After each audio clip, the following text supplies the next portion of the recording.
Bisa dilihat. Kan saya ya, soal hijrah ini kelihatannya masih perlu pertanyaan ya. Jadi gini, saya sampaikan bahwa waktu saya dan terus kemudian ada sidang. Dan pada saat sidang itulah saya nanti akan sampaikan tentang hasil penelitian pengkajian saya terkait dengan ijazah yang menjadi polemik selama ini ya. Tetapi 6 hari saya mohon izin untuk bisa mengerjakan pekerjaan-pekerjaan yang lain demi masyarakat Indonesia ya. Jadi itu inti hijrahnya tuh di situ. Saya tidak harus menghabiskan seluruh waktu saya untuk terus energi, tenaga, pikiran saya untuk terus-menerus bicara tentang ijazah. Jadi cukup di sidang ya, cukup di sidang ya. Begitu. Ada pertanyaan lain? Oh ya, tadi seperti yang tadi sudah saya sampaikan bahwa ini pada tanggal 18 Agustus 2026 kami sudah mengajukan prapit yang kedua ya, berkaitan dengan pasal selundupan tadi ya, pasal 3235 yang apalagi setelah kami mendapatkan bahan tambahan dari JPU, simpulan dari mereka di prapit pertama ini, kami melihat bahwa semakin nyata ya, semakin terbukti bahwa pasal 3235 itu betul-betul ajukan secara sangat tidak relevan ya. Jadi nggak ada sama sekali bukti bahwa saya melakukan melakukan pelanggaran terhadap undang-undang ITE. Ini benar-benar pasal selundupan. Maka kita akan ujikan di pra peradilan. Mudah-mudahan masih ada waktunya. Ya insya Allah.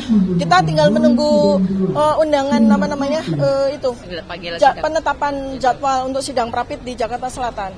Terus kemudian sidang pada PN Jakarta Timur sudah dijalankan tanggal 27 Agustus 2026, sudah ada sudah ada panggilan. Kami akan bertanya kepada Kejaksaan Agung, kami juga bertanya kepada Mahkamah Agung untuk minta fakta.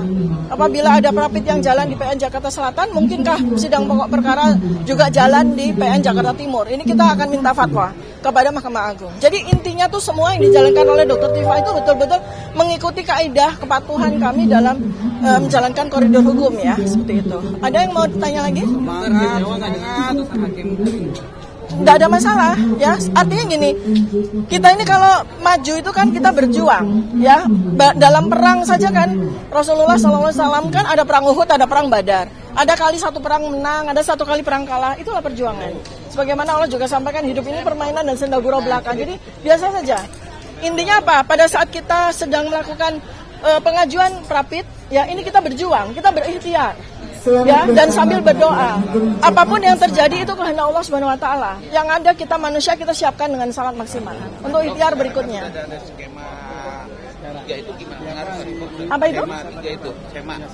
Skema 3 loh, itu kan sebetulnya juga tidak relevan untuk menjadi dasar dari putusan sebetulnya, karena skema nomor 3 tahun 2026 sudah kami pelajari, itu sebetulnya adalah untuk mengatur internal hakim, bukan kemudian menjadi dasar dari putusan pra peradilan. Kalau Anda perhatikan baik-baik ya tadi ya, putusan pra peradilan itu isinya cuma teknis, bahwa kami dianggap telat gitu aja.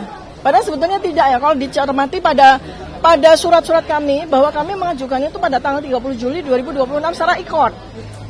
Memang hard copy-nya baru tanggal 3 Agustus 2026. Kenapa? Karena hari Sabtu dan Mingguan tutup kan. Tidak bisa memasukkan. Iya, PTSP kan tutup.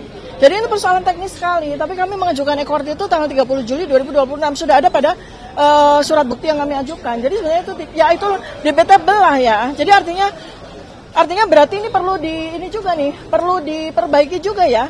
Kita sudah menggunakan sistem elektronik, tetapi tetap yang dianggap adalah sistem fisik gitu loh. Ya, ini adalah sebuah notis ya buat kita semua ya, buat aparat penegak hukum, untuk pengadilan, untuk kejaksaan. Jadi kalau memang yang dihitung adalah yang manual, untuk apa ada yang elektronik gitu? Nah gitu loh ya, ngapain diberikan fasilitas elektronik kalau yang dihitung elektronik ya? Betul, kalau yang dihitung ternyata manualnya ya, secara administratif. Jadi ini benar-benar yang diputuskan tuh hanya persoalan administratif, dan itu sebenarnya masih debatable, tapi ya sudahlah ya. Oke. Baik, ada lagi? Sama sudah kayak putusannya Mas Roy ya? Ya begitulah adanya ya hukum kita yang memang betul-betul harus kita exercise terus. Begitulah hukum Indonesia ya, di usia 81 tahun ini masih banyak sekali yang harus betul-betul kita urus dengan baik, dan itu nggak bisa kita berdiam diri saja ya. Kita yang urus, harus kita yang perjuangkan di Mahkamah Konstitusi untuk dilakukan pengujian judicial review, untuk nanti akan menjadi sempurna KUHAP yang diberlakukan saat ini ya. Oke? Baik, terima kasih semuanya ya.